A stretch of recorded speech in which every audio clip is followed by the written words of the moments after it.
Bien, estamos de vuelta con ustedes y Enrique Ochoa Antich, que ya nos dijo que no va a participar en la primaria tal como está concebida, que participaría solamente si es para escoger en una segunda vuelta, que no sabemos tampoco si se va a dar ese mecanismo, para escoger entre alguien que no sea Guaidó. O sea, si es Guaidó, es el otro por el que votaría Enrique Ochoa Antich. Enrique Ochoa Antich ha dicho en nuestro espacio que él es independiente y las encuestas hablan de un país 70% independiente, así lo dice Datanálisis en una de sus últimas mediciones. Para estos independientes, o por lo menos para la voz que representa Enrique Ochoa Antich, que está en este sector independiente, ¿por qué no hay confianza? ¿Por qué no participar en esta primaria? O sea, ¿qué le falta a esta primaria? Ya hablamos, por supuesto, del tema de la amplitud y quedan otros temas que abordar, la participación o no del Consejo Nacional Electoral, la expectativa de dejar participar personas inhabilitadas que después en 2024, a menos que haya un acuerdo político, van a seguir inhabilitadas, o el caso de los venezolanos en el extranjero, que a menos que también haya un acuerdo político o cambie de alguna manera lo que está establecido en el registro electoral permanente, no van a poder participar también en 2024. Estaba sacando la cuenta y ya llevo como 10 años de independiente, increíble. Yo que toda mi vida fui militante de partido, porque yo admiro mucho a la gente de los partidos, creo en los del partidos. Movimiento al Socialismo. Del Movimiento al Socialismo, y estuve también incluso en un nuevo tiempo cuando el teodorismo se metió en un nuevo tiempo después de las elecciones del 2006, que de alguna manera enrumbamos a la oposición hacia la ruta democrática y pasamos 10 años de victorias, porque ganamos un referendo al más poderoso Chávez, al que tenía todo el poder, toda la popularidad y el petróleo a 100, le ganamos un referendo, después ganamos las principales gobernaciones, las principales alcaldías y después ganamos la Asamblea Nacional. La larga ruta democrática de esos 10 años estaba dando resultados. Creo que eso de alguna manera justifica que el teodorismo se haya metido allí en un nuevo tiempo, porque nosotros influimos mucho para que eso fuese por allí, ¿no? Pero ya después desde el 2014 en particular, a mí me decepcionó mucho la salida, la falta de capacidad de la oposición de deslindarse de una irresponsabilidad tan grande como la salida de María Corina y de Leopoldo, etcétera. Entonces, siempre tú sabes esa cosa de todos agarraditos de la mano para derrotar al gobierno, aunque tengamos enormes diferencias, aunque tú plantees la invasión gringa y yo esté en desacuerdo, aunque tú plantees la abstención y yo plantee el voto, aunque tú no te guste el diálogo, tenemos que estar juntos porque queremos salir de Maduro. Eso no es así.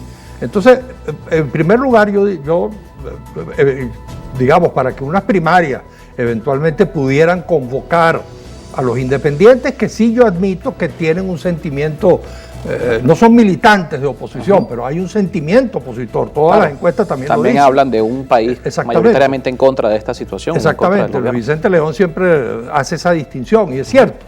Evidentemente que la mayoría quiere un cambio y es natural. También yo se lo digo mucho a mis amigos del gobierno.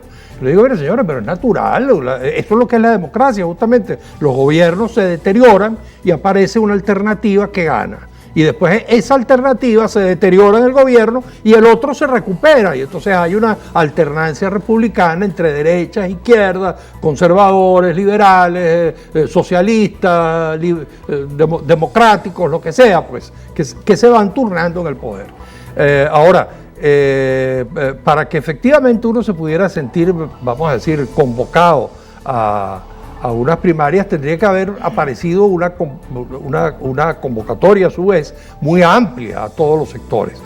Porque ya cuando se arranca excluyendo, diciendo esto sí, pero estos no, las primarias son las mías, las tuyas no, este señor no me cae bien porque de alguna manera dialogó antes que yo, porque ahora resulta que están haciendo, como por ahí publiqué en un tweet que mucha gente repicó, hay que recordar que lo que está haciendo ahorita el G4 es lo mismo por lo cual a muchos los acusaron o nos acusaron de colaboracionistas, porque uno lo que planteaba era justamente lo que está haciendo el G4, voto, diálogo, etcétera, ¿no? Entonces, bueno, tendría que haber sido unas primarias completamente abiertas, digamos, sin ningún tipo de que pueda participar la alianza, pueda ir Bernabé, pueda ir Vito, pueda ir todo el que quiera participar. Además, es una decisión personal. Yo decido participar en ese grupo o no. Pero si tú la convocas de manera amplia y hay una gente que decide no participar, bueno, eso es su decisión. Claro. Pero lo que no es correcto es que tú establezcas unos límites. Yo acepto que establezcas unos límites, ese es el otro problema. Unos límites por principios. Eso sí. O sea, dame un documento, escribe unos parámetros. Bueno, tú dices entre los parámetros, no se aceptarán a los partidos que, bueno, judicializados, pero eso es una cosa tan discutible. Pero en todo caso, principios, no la menudencia política, de si tú fuiste al TCJ, yo no fui, o yo fui primero, yo fui antes, ahora tú fuiste. Eso no es la discusión, sino grandes principios, esos que te he mencionado. Yo veo que estas primarias no tienen, hasta nuevo aviso, estos principios. Entonces, y después... El documento habla de un principio, de un compromiso con la democracia, ¿no? Pero bueno, está, por supuesto, la interpretación es una cosa muy general. Exacto. Tienes que decirme, con este CNE hasta el 2024, tienes que decirme solo voto, solo diálogo. No habrá más nunca violencia en la calle. No aceptaremos más nunca que se inmiscuyan. No se aceptará que un partido vaya a reunirse en el Departamento de Estado de los Estados Unidos de Norteamérica. Eso debería decirlo una declaración de principio de una comisión electoral para que uno se sienta convocado. Yo soy venezolano, yo puedo estar en contra del gobierno, pero yo soy venezolano y me siento patriota. Entonces, bueno, ¿cómo es que a mí me puede gustar que unos partidos vayan al Departamento de Estado a pedir permiso antes de ir para México? Porque así es que es, porque lo han dicho y han aparecido en los medios de comunicación. Bueno, entonces se tiene que establecer como un principio, eso no vuelve a ocurrir. O sea, más nunca un partido en Venezuela se va a aliar a un poder extranjero contra el país. Eso tendría que establecerse. Yo cojo, veo esas fotos además que es más alto que los demás, con el embajador atrás, ¿no? Pero a mí me da vergüenza, ¿no? A mí de verdad que siento pena ajena, ¿no? Entonces, bueno, yo creo que esas son cosas que tendrían que dirimirse para poderse uno sentir convocado. Hasta ahora no, el G4 cometió demasiados errores, perdió demasiado la credibilidad. Para rescatar la credibilidad perdida, que lo que hicieron no fue poca cosa. Como yo te digo, venía una línea democrática exitosa que si se hubiese ido a las elecciones del 2017, si se hubiese aceptado el acuerdo que le ofreció a la oposición el gobierno en un determinado momento, cuando estábamos en pleno referendo revocatorio, una propuesta de acuerdo que permitía que el gobierno llegara hasta el 2018, pero seguíamos por los parámetros electorales y se compartía el TSJ y se liberaba a los presos políticos. Si la oposición hubiese agarrado por esa vía, bueno, otra sería la historia. Pero es que el daño que ese grupo le terminó haciendo a las fuerzas democráticas y al país y a los venezolanos es demasiado grande.